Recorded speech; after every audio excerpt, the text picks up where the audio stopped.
네, 바로 시작하겠습니다. 저도 마찬가지로 이거는 제 석사 졸업 연구로 진행을 제 졸업 논문으로 작성을 하고 있는 연구고요. 샌디시라고 이름을 지었습니다. 제가 지은 것보다는 GPT가 지었고요. 네. 뭐 키워드들을 그냥 아예 쭉 던져주고 나서 이제 이거에 적당하게 어울리게끔 한 단어 뭐 한 열 개의 알파벳 이내로 좀 압축을 좀 해달라라고 하니까는 이 샌디시라는 단어를 이렇게 던져줘가지고 괜찮다 싶어서.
에서 모인 데이터들, 그 해당 기간 동안 인터벌 동안 모인 데이터들을 가지고 이제 이 규칙을 좀 작성을 하게 되고요. 사용한 매트릭은 이전과 똑같이 그 표준 편차 나누기 평균을 구했습니다.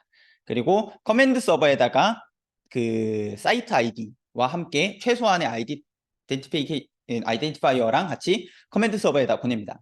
커맨드 서버 같은 경우에는 이제 프리프로세스 레이어가 시작을 할 때 프리프로세스 레이어가 딱 시동이 되면은 얘 각 그 로컬에 대한 정보를 이제 커맨드 서버에다가 등록을 하게 됩니다. 또한 그렇기 때문에 이 커맨드 서버는 이 각 로컬에 대한 정보들을 다 가지고 있게 되고 그거를 이제 라우팅하는 역할이라고 생각하시면 될 것 같습니다.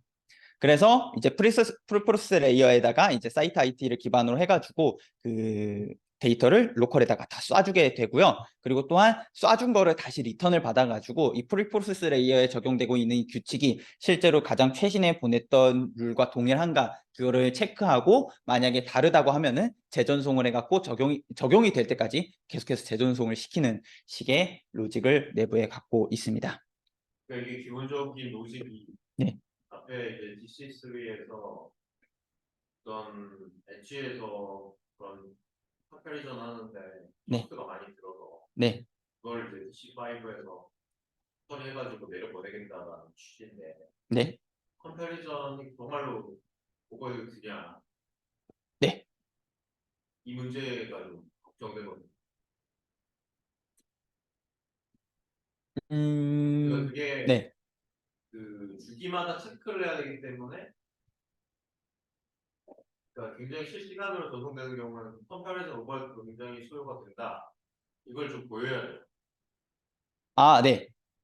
그래서 알겠습니다. 굳이 그렇게 그걸 엣지에서 하면 제일 좋죠, 사실. 제일 좋은데 엣지에서 컴퓨테이션 리소스의 제한 때문에 그렇게 할 수가 없어서 그 계산을 클라우드에서 통합적으로 관리하면서 계속 내려보내겠다. 네.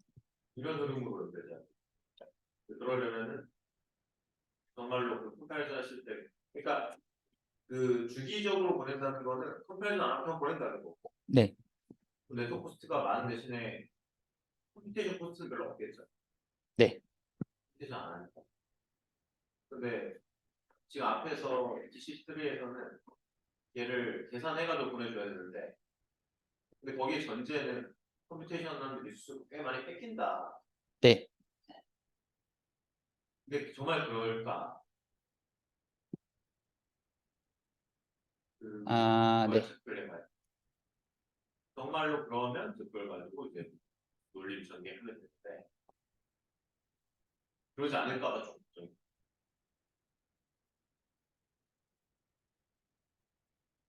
그러지 않으면 DC5라는 이 구조 자체의 필요성이 없어지거든요. 네. 이해돼요? 네. 근데 이 컴패리전이라는 오퍼레이션 자체는 원래 좀 값비싼 연산이긴 해요. 네. CPU 측면에서 CPU 연산 측면에서. 근데 우리가 전체적으로 놓고 봤을 때 어떤 지금 네트워크 코스트가 발생하는 이런 상황에서 굳이 CPU에서 그 정도의 연산이 정말 전체 이 아키텍처 상에서의 오버헤드라고 부를 정도이다. 그거를 측정을 해서 봐야 됩니다.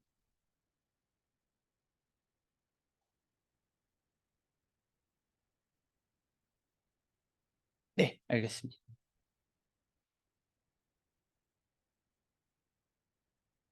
네. 확인을 해서 다시 추가를 해보도록 하고요. 일단 요로 구조의 한계점 자체는 일단 매트릭이 심플하다라는 것과 매트릭 엔진의 오퍼레이션 인터벌을 지정을 하는 게 굉장히 중요하다. 근데 이거를 지금은 컨스턴트하게 적용을 시켜놨고 심플한 이 매트릭을 사용을 하였기 때문에 이제 아무래도 이 부분들이 리미테이션이 되어 있습니다. 요거 같은 경우에 이제 뭐 추후에 퓨처웍스에서 다시 한번 다루도록 하겠습니다. 데이터 제너레이터에 대한 설명을 드리겠습니다.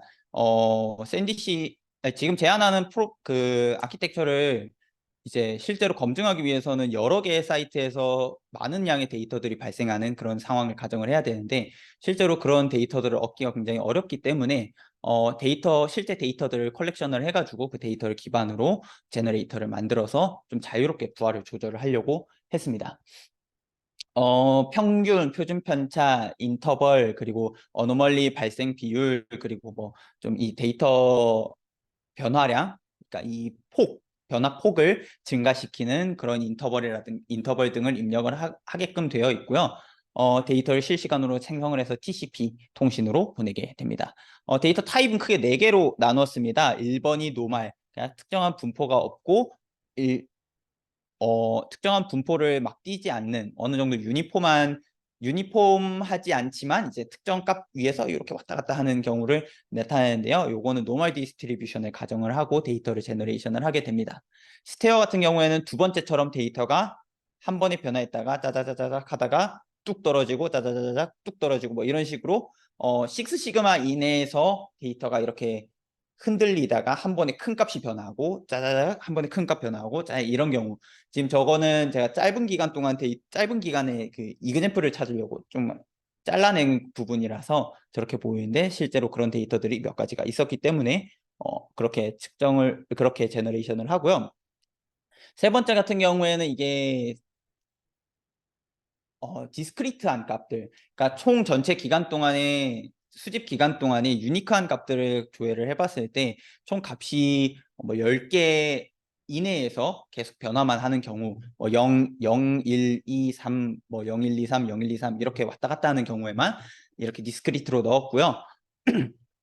그 밸류들의 어레이와 밸류들의 분포를 입력을 하면은 그거에 따라서 데이터를 제너레이션을 하게 됩니다. 큐뮬레이트 같은 경우에는 네 번째인데요. 어노멀리가 중간에 발생한 거고 데이터가 일정하게 계속 우상향으로 누적되는 값들이 있습니다. 그래서 큐뮬레이티브, 토탈 뭐 이런 값들이 있어서 그런 값들은 큐뮬레이트로 넣어서 데이터 타입 제너레이션을 하였습니다. 스크립트는 분포로 따지면 유니폼 거예요. 아니요. 그 값들마다 분포가 조금씩 다릅니다. 뭐 예를 들어 0, 1, 2, 3 이렇게 놓으면은 뭐 0은 한 0.7, 뭐 1은 0.1, 2 0.1, 3 0.1 뭐 이런 식으로 좀 값이 분포가 조금씩 다 다릅니다.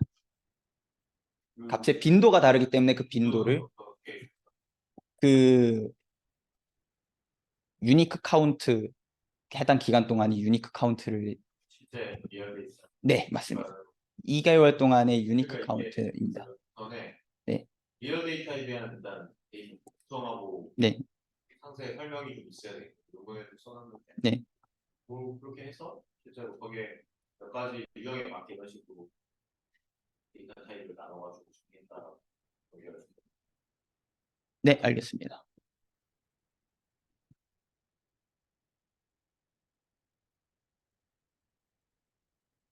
그래서 실험 환경입니다. 어플리케이션은 고랭으로 작성한 것과 파이썬으로 작성한 것 코드 두 가지가 있고요. 어플리케이션도 이렇게 사용을 했습니다. 또한 엣지 서버 같은 경우에는 제너레이터와 프리프로세스 레이어, RabbitMQ가 다 포함이 되어 있고요. 카프카 3개, 주키퍼 3대, 엣지는 20대로 구성을 했습니다. 토픽은 이제 로우 제이슨과 파스트 제이슨 두 가지가 있고 파티션 9개, 리플리케이션 벡터 3으로 뒀습니다. 그리고 오른쪽에 있는 게 하드웨어 스펙이고요. 모두 CPU 2개로 vCPU 2개로 동일하지만 램은 이제 4GB, 2GB, 1GB 이렇게 구성이 되어 있습니다. 텔레그래프만 2GB, 인플럭스DB부터 위에가 4GB, 그 아래는 1GB. 특히 엣지 서버 같은 경우에는 1GB만 적용을 해 놨습니다. 매트릭 측정 방법은 이제 데이터 제너레이터 딱 켜고 나서 10분 동안 웜업을 가정을 하고요. 50분 동안 측정을 했습니다.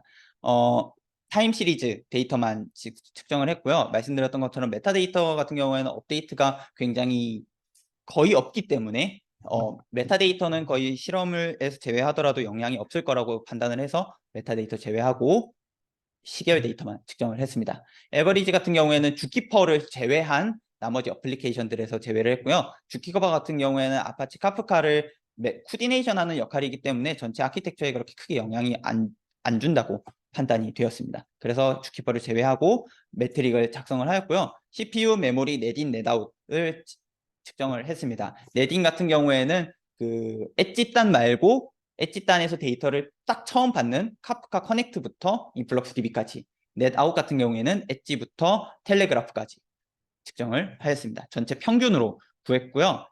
1초마다 사용량을 이렇게 찍어가지고 그거에 대한 평균을 구했습니다. 컴페어한 모델은 총 3가지입니다. 베이스라인, 모든 데이터들을 매초 보내는 그런 구조고요. 센트럴 같은 경우에는 모든 데이터들을, 엣지에서는 모든 데이터를 몇 초마다 보내고 클라우드에서 알아서 이렇게 주기 조절해가지고 카프카랑 인플럭스 DB에 저장을 하는 그런 구조입니다. 스레스홀드랑 체인지 아까 전에 말씀드렸던 2가지 적용을 했고요. 샌디시 3을 적용을 했습니다. 그러니까 관리자가 작성한 그런 거를 바탕으로 스레스홀드와 체인지를 이제 로컬에서 판단을 해서 데이터를 필터링된 데이터를 클라우드로 보내는 그런 구조, 총 5가지 실험을 진행하였고요. CPU부터 보여드리도록 하겠습니다. 베이스라인과 센트럴을 먼저 비교를 했을 때 센트럴에서 평균 센트럴 스레스홀드에서 이제 베이스라인보다 높은 사용량을 보였는데요. 어플리케이션별로 보면은 파싱에서 크게 차이가 나게 됩니다. 아무래도 그 데이터를 계속해서 비교를 하는 그런 연산이 상당히 비싼 연산이기 때문에, 또한 20개 사이트에 대해서 측정을 한 거라서 20개 사이트에 대한 것들을 이제 매 초마다 이렇게 딱 다다다다다다 해서 해야 되기 때문에 아무래도 CPU 사용량이 높은 것으로 추정이 되고요. 체인지 같은 경우에는 베이스라인이랑 똑같은데 똑같이 파싱 엔진에서 다 처리를 하지만 이제 좀 더 연산이 간단하기 때문에 CPU 사용량은 상대적으로 낮은 걸로 이제 추정이 됩니다. 이제 센트럴과 제한 구조를 비교한 건데요.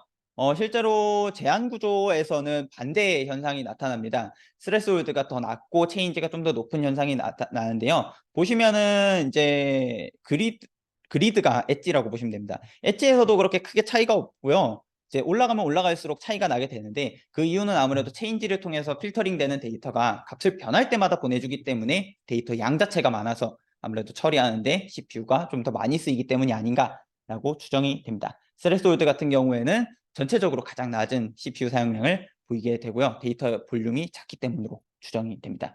엣지에서도 보면은 데이터 이제 그 필터링을 하는 데 있어서 그렇게 코스트가 많이 들지 않는다라는 걸 CPU 활용도를 통해서 볼 수 있는데요. 뭐 작은 양이라서 뭐 그렇게 크게 차이는 없다고 보시면 될 것 같습니다. 베이스라인과 센트럴 모델 같은 경우에는 모두 다 거의 다 비슷하게 동작을 하게 되고, 샌디시 제한하는 구조에서도 그렇게 크게 차이가 없는 CPU 사용량을 보인다라고 해석을 할 수가 있습니다. 다음 메모리 사용량입니다. 메모리 사용량에서는 센트럴이 체인지가 오히려 베이스라인보다 높고 센트럴 스레스홀드가 좀 더 적은 사용량을 보이게 되는데요. 체인지는 아무래도 말씀드렸던 것처럼 로직이 간단한 대신 데이터 양이 많기 때문에 그렇게 되는 것이 아닌가라고 추정이 됩니다. 그래서 파싱 쪽에서 보시면은 그 메모리 사용량이 오히려 아까 전에 CPU 사용량과 반대로 좀 더 높게 관측이 되고, 그 이후에 있는 모든 어플리케이션들에서도 전체적으로 높게 관측이 되고요. 특히 인플럭스DB 같은 경우에는 체인지가 이제 센트럴이랑 이제 제한 구조 모두 다 높게 나오는데, 이건 아무래도 데이터 양 자체에 디펜던트 하기 때문에 그런 게 아닌가라고 추정을 하고 있습니다. 네. 그렇게 되고, 이제 제한 구조 같은 경우에는 당연히 낮고, 마찬가지로 체인지가 좀 더 높은 메모리 사용량을 보이게 되고, 이 특이한 점은 인플럭스 DB에서 많은 사용량을 보인다라고 하는 점이 좀 특이한 점입니다. 아무래도 디듀플리케이션 때문에 이런 사용량을 보이는 게 아닌가라고 추정을 하고요. 엣지에서도 보면은 그렇게 크게 차이가 나지 않는, 무시할 수 있을 만한 차이점을 보이고 있기 때문에 CPU와 마찬가지로 그렇게 엣지 단에다가 연산에 부하를 주지 않는다라고 좀 해석을 할 수가 있습니다. 그래서 이 프리프로세스 레이어를 통해서 연산을 하는 게 이제 라이트하다라고 좀 주장을 할 수 있을 것 같습니다. 마지막으로 좀 중요하게 보는 지표로 네트워크인데요. 이제 그 각 구간별, 어플리케이션별로 네트워크가 들어오는 양, 나가는 양을 측정을 한 겁니다. 그래서 센트럴을 보면은 전체적으로 평균적으로 베이스라인보다 당연히 작지만, 어플리케이션에서 커넥트 쪽을 보시면은요, 오른쪽 위에 거를 보시면은 앞에 세 개가 동일하게 나옵니다. 그런데 이제 클라우드에 딱 올라오고 나서부터 줄어들게 되고요. 그 어플리케이션들 사용량을 보면은 확인을 할 수가 있습니다. 파싱 엔진 이후로 줄어들게 되고요. 당연히 이때부터 주기 조절하기 때문에. 그리고 그 제한 구조와 좀 비교를 하면은 제한 구조 같은 경우에는 전체적으로 다 낮은 사용량을 보이게 되고 좀 특이한 점은 엣지에서는 거의 절반 수준으로 데이터 넷 아웃이 감소하게 됩니다. 하지만 이제 어플리케이션이 클라우드로 딱 올라오고 나서부터는 32%로 줄어든 걸로 상대적으로 사용량 감소량이 작아지게 되는데, 카프카라든가 텔레그라프 그리고 등의 어플리케이션들을 거치면서 거기에 이제 메타데이터라든가 오프셋 등 그런 다른 짜잘짜잘한 정보들이 좀 붙으면서 아무래도 좀 사용량 그 감소량이 상대적으로 작아진 게 아닌가라고 추정을 하고 있습니다. 전체적으로 보면 좀 특이한 점은 이제 그 센트럴 스레스홀드랑 제한 구조 체인지랑 거의 네트워크 인아웃이 동일한데요. 스레스홀드로 줄어드는 양이, 그러니까 클라우드에서 딱 올라오고 나서 스레스홀드로 필터링하는 양이랑 엣지에서 아예 체인지로 줄이고 나서부터 보낸 양이랑 그 전체적으로 봤을 때는 그렇게 크게 차이가 없다. 하지만 이제 엣지에서 클라우드로 보낼 때 레이턴시라든가 네트워크 전송량 등을 생각을 하면은 아무래도 체인지가 조금 더 전체적으로 전체적인 구조적 안정성을 생각을 했을 때 조금 더 안정적이지 않을까라고 이야기를 할 수가 있을 것 같습니다. 왜냐하면은 이제 클라우드 같은 경우에는 IDC, 그러니까 데이터 센터 안에서 모두 이루어지기 때문에 그러니까 상대적으로 좀 그 영향력이 적을 거라고 생각을 하고 있기 때문에 체인지가 조금 더 안정적일 것이다라고 주장을 하고 있습니다. 그리고 샌디시5 같은 경우에는 전체 구조를 자동화를 시켰는데요. 교수님께서 지적을 해주신 것처럼 3보다가 사용량 감소하는 양이 조금 적기는 합니다. 실험한 방법부터 설명을 드리면은 제너레이터 같은 경우는 이 베리에이션 폭을 10분마다 늘리게 되고요. 매트릭 엔진 같은 경우에는 15분 이후에, 그러니까 저 감소량을 관측하기 위해서 15분 이후부터 5분마다 새로 컨피규레이션을 작성해서 아래에다가 전송을 하게 됩니다. 네트워크 양을 보시면은 엣지에서는 그 여기를 보시면은 미세하게 증가하게 되죠. 이게 네트워크 인인데 매트릭 엔진에서 이제 데이터를 딱 끌고 와서 작성을 해서 커맨드 서버에다가 딱 던져주고 커맨드 서버에서 여기다 던져주기 때문에 그 들어오는 양이 살짝 증가하기 때문에 저렇게 살짝 증가하는 폭을 보이고요. 네트워크 아웃도 보시면은 이제 매트릭이랑 그 딱 주기 때만 동작을 해서 빡빡 뛰는 것을 볼 수가 있습니다. 그리고 첫 동작 이후부터 전체적으로 33%에서 약 10%까지 줄어들게 되는데요. 이 플럭스DB는 데이터 감소량이 가장 적습니다. 왜냐하면은 이제 그 앞에서 다 정리되고 트리밍 돼서 압축된 데이터가 들어오기 때문에 상대적으로 그 감소되는 게 좀 영향이 적을 것도 있고, 또한 이제 그 데이터를 주기적으로 이제 매트릭 엔진에서 땡겨가기 때문에 네트워크 그 코스트가 상대적으로 감소되는 양이 적은 거라고 추정을 하고 있습니다. 하지만 이제 그리고 이제 샌디시 3랑 비교를 했을 때는 52%에서 33%로 그 엣지에서 보내는 네트워크 전송량의 감소량이 작아지게 되는데요. 아무래도 이제 샌디시 3 같은 경우에는 휴리스틱한 디시전이 조금 들어가기도 했고 들어갔지만 이제 샌디시 5 같은 경우에는 매트릭만 가지고 이렇게 아까 말씀드렸던 그 33% 이렇게 갖고 따다닥 나눈 걸로만 주기를 판단을 하기 때문에 그런 것으로 생각을 하고 있습니다. 하지만 이것도 이제 조금 디벨롭해서 샌디시 3 수준으로 좀 낮출 수 있다고 하면은 좋을 것 같습니다. 이것도 퓨처웍스로 제시를 하고 있습니다. 그리고 수집되는 데이터는 어떻게 분포를 보이기 위한 실험 결과입니다. 베이스라인과 얼마나 다르냐인데요. 베이스라인 같은 경우에는 모든 데이터를 몇 초마다 수집한 원본 데이터라고 보시면 될 것 같습니다. 스레스홀드 같은 경우에는 0%에서 42.39%의 평균에서의 차이를 보이게 되는데 평균적으로 5.76%의 차이를 보이게 된다. 75%가 10% 이내, 90%의 어트리뷰트가 30% 이내를 보이게 되고요.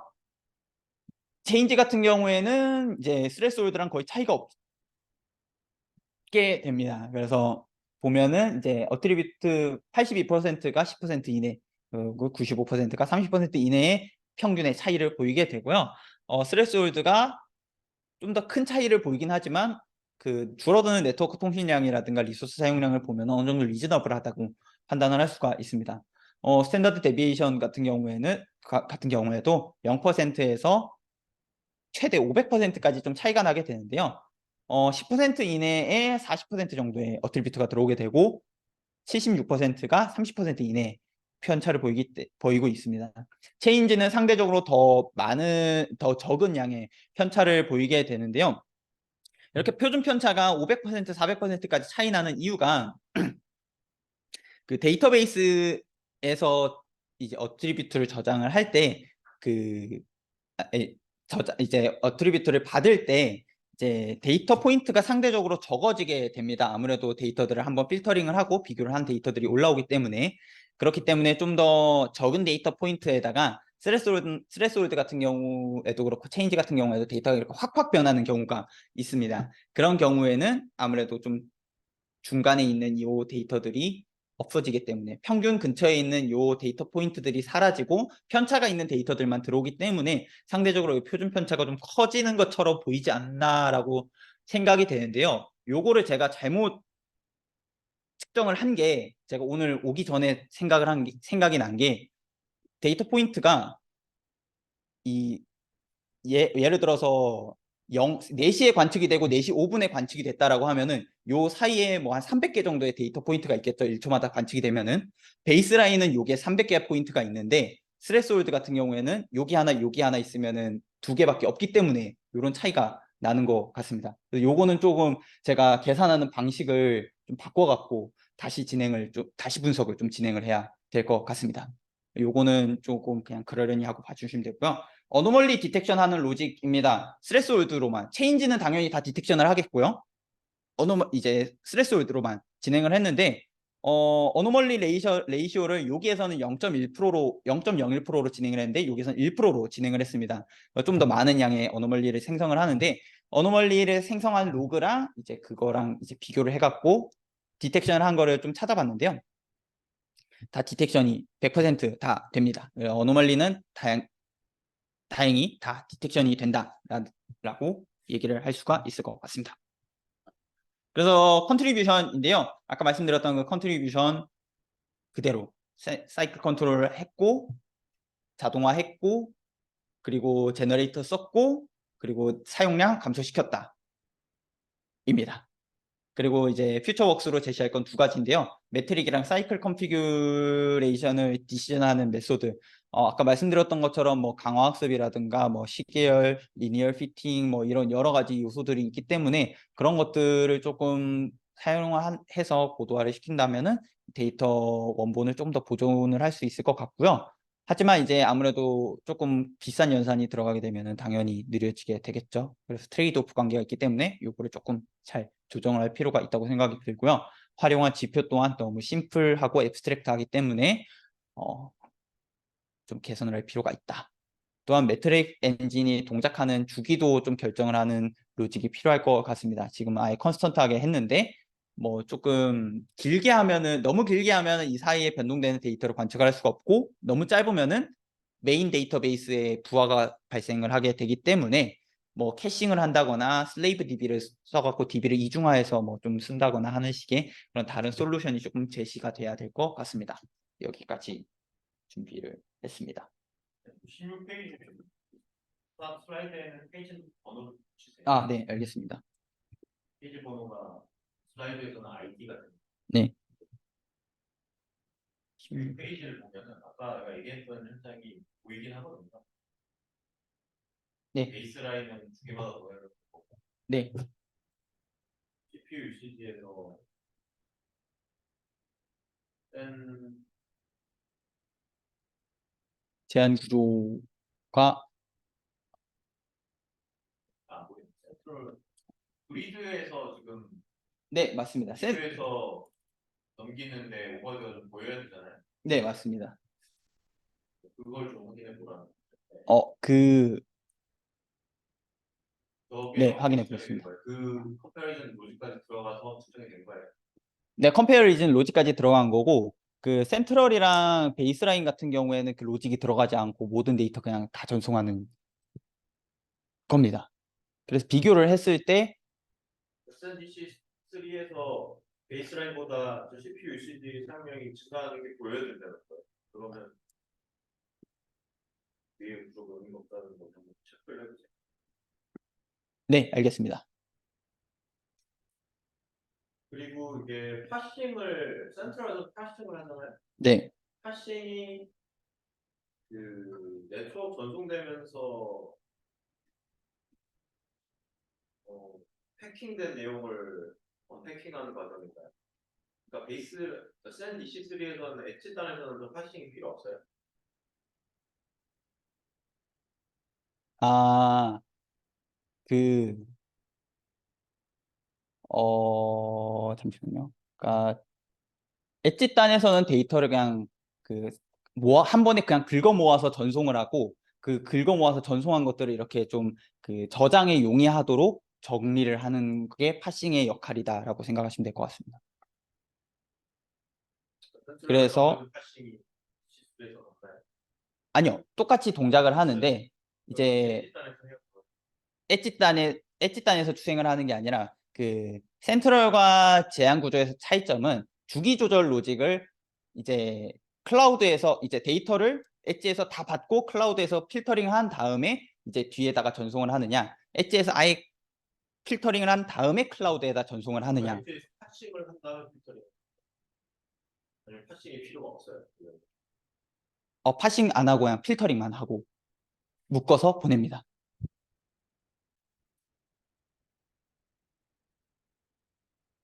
SNDC5에서도 파싱이 필요해요.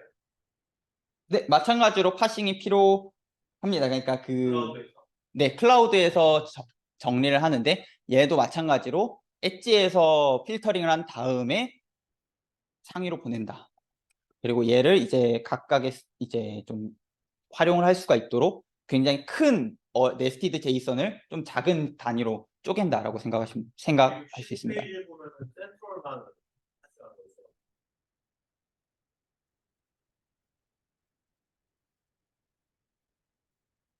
파싱 엔진에서 필터링을 한다. 네, 맞습니다. SNDC5는 마찬가지로 파싱 엔진에서 필터링하는 거예요. 아니요, 프리프로세스 레이어. 그러니까 엣지에서 합니다.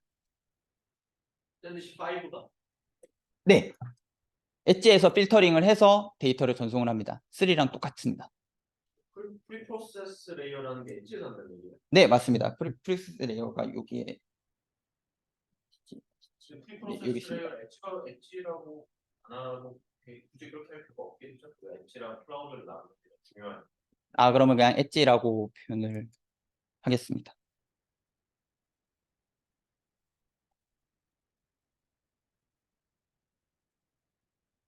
아까 그 얘기했던 그 부분 좀잘 들어보고.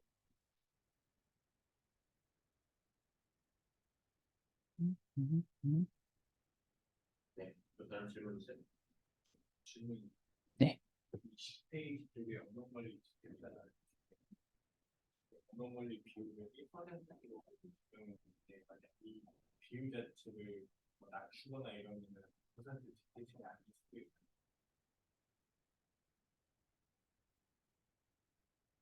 있고. 그거는 실험을 해보진 않았는데, 그 100%를 만드는 상황을, 그러니까 100%안 되는 상황을 가정을 해야 돼요. 네. 그랬을